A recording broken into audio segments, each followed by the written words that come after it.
Dear students, welcome to EPG Pathshala. Today in this module, we will be discussing about the composition of municipal solid waste.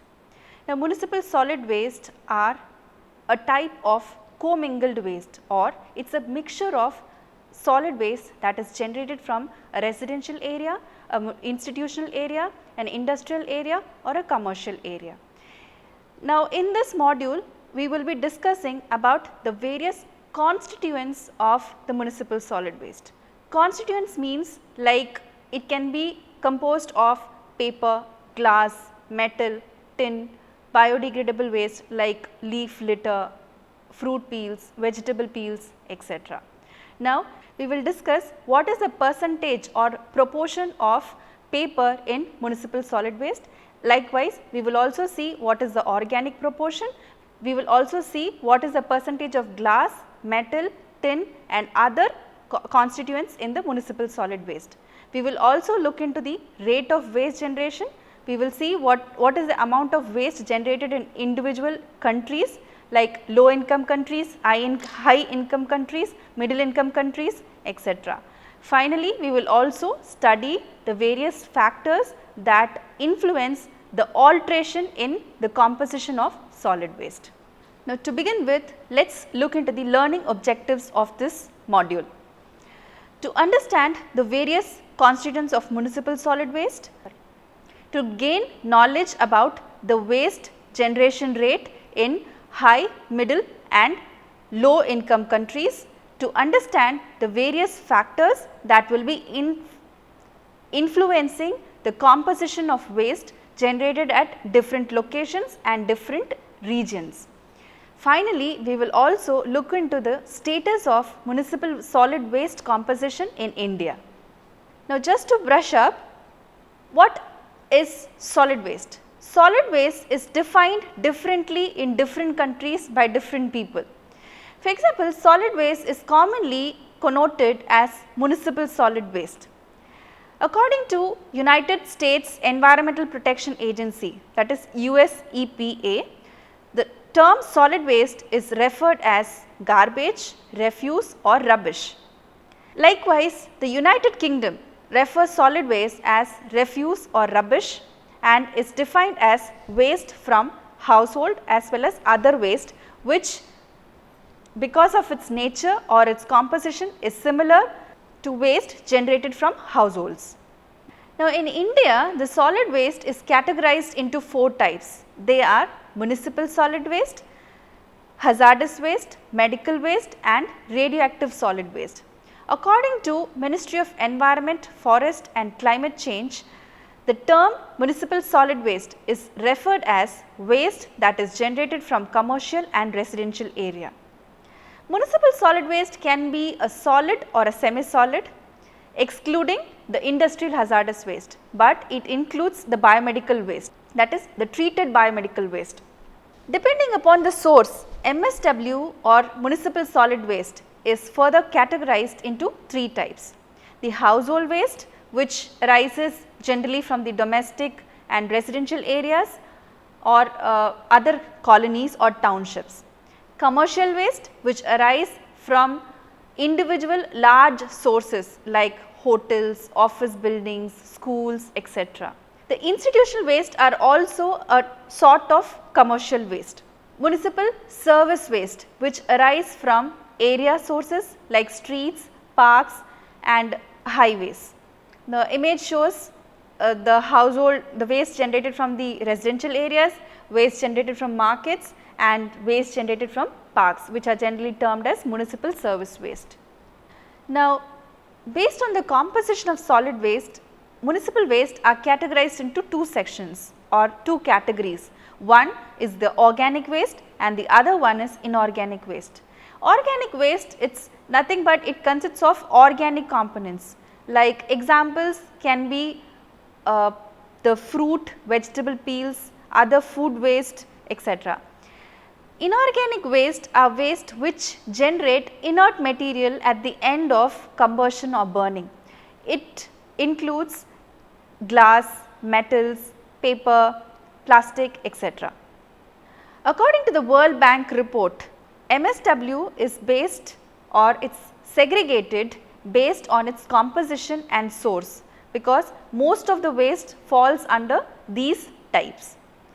Most often inert material like the construction debris are also mixed with municipal solid waste. Now, for example, the organic waste is generated from food scraps, yard, that is leaf, grass and brush waste. Yard trimmings means every house will have some sort of a small kitchen garden, or there are lot of lawns, parks and all. The waste which is generated from these areas are termed or categorized as yard waste. Wood and other process residues are also included under organic waste. Now, paper, the sources from where paper is generated includes paper scraps, cardboard, newspaper, magazines, bags, boxes, wrapping paper, telephone books, shredded paper, papers which are used for preparation of beverage cups, and also the packing materials which is used for packing food and other materials are also the sources of paper. Paper is not categorized under organic waste. Then the sources of plastic waste are bottles, packaging, containers, bags, lids and cups. Likewise, bottles, broken glasswares, light bulbs, colored glass are sources of glasses, are sources from where glass waste is generated. Metal, sources of metal waste include cans, foils, tins, non-hazardous aerosol cans, appliances, railing materials and bicycles. Other category waste which is not included under organic, paper, plastic, glass and metal are categorized under other category, which includes clothing material, that is textiles, leather, rubber, e-waste, that is the floppy disks, computer waste and all those things are categorized as e-waste, and appliances, ash and other inert materials are all categorized under other category.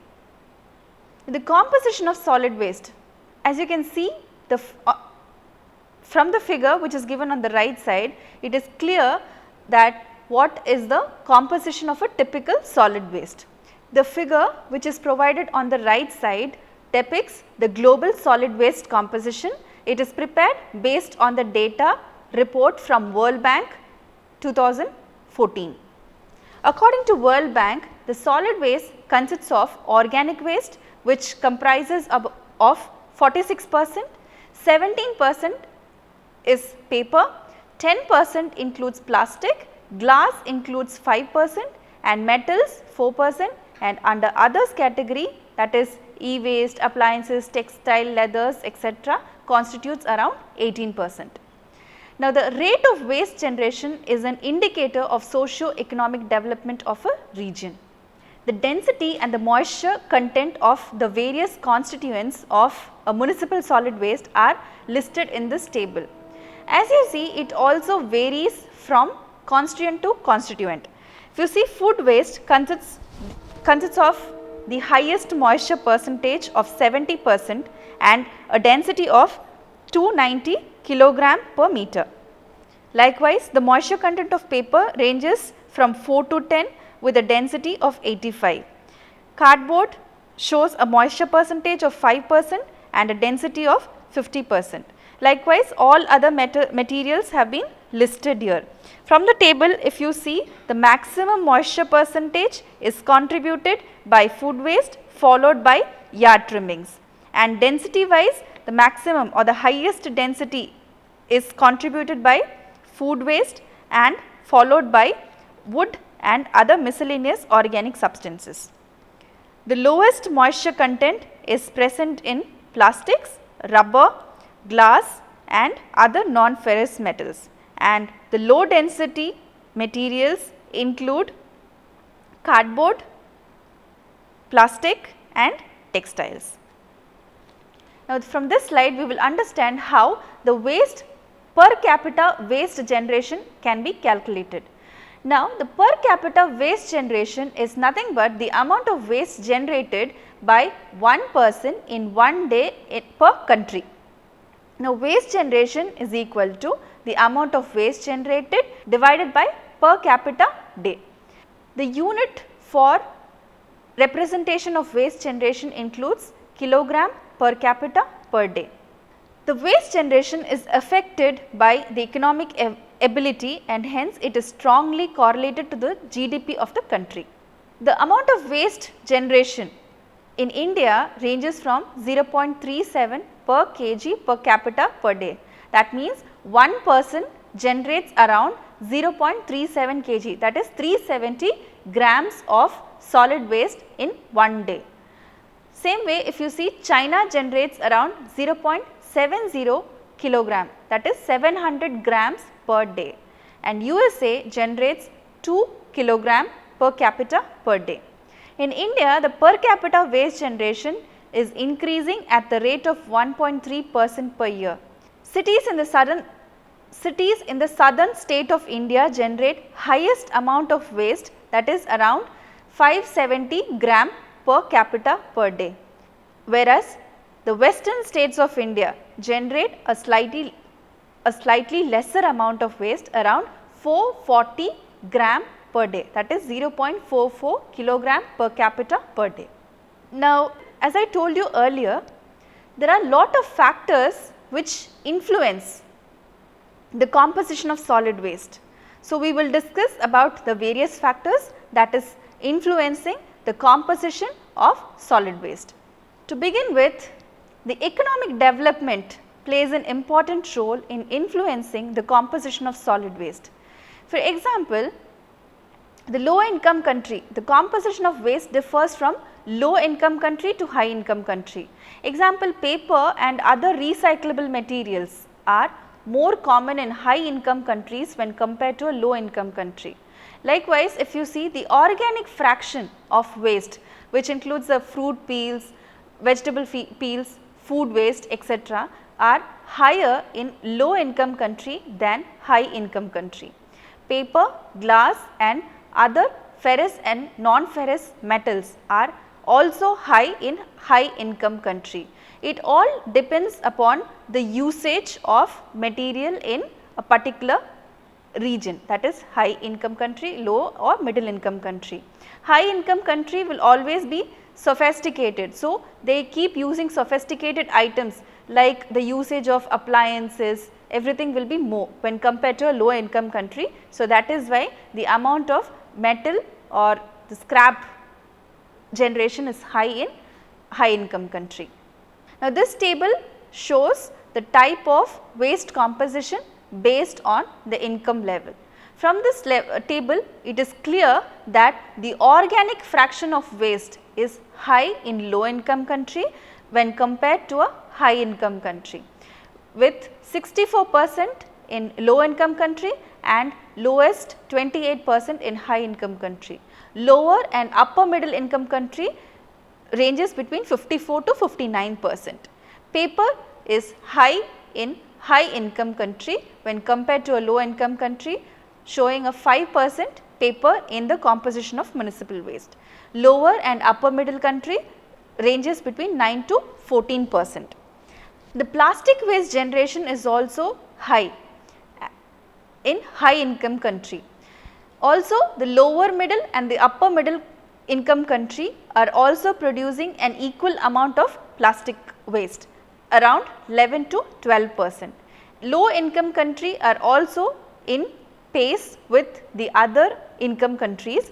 Almost 8% of plastic waste is generated from low income country. As we all know, in today's lifestyle, plastic usage is very high irrespective of the economic level of a specific country, because lot of plastic is being used in packaging material, and even everyday life we come across a lot of materials where plastic is being used.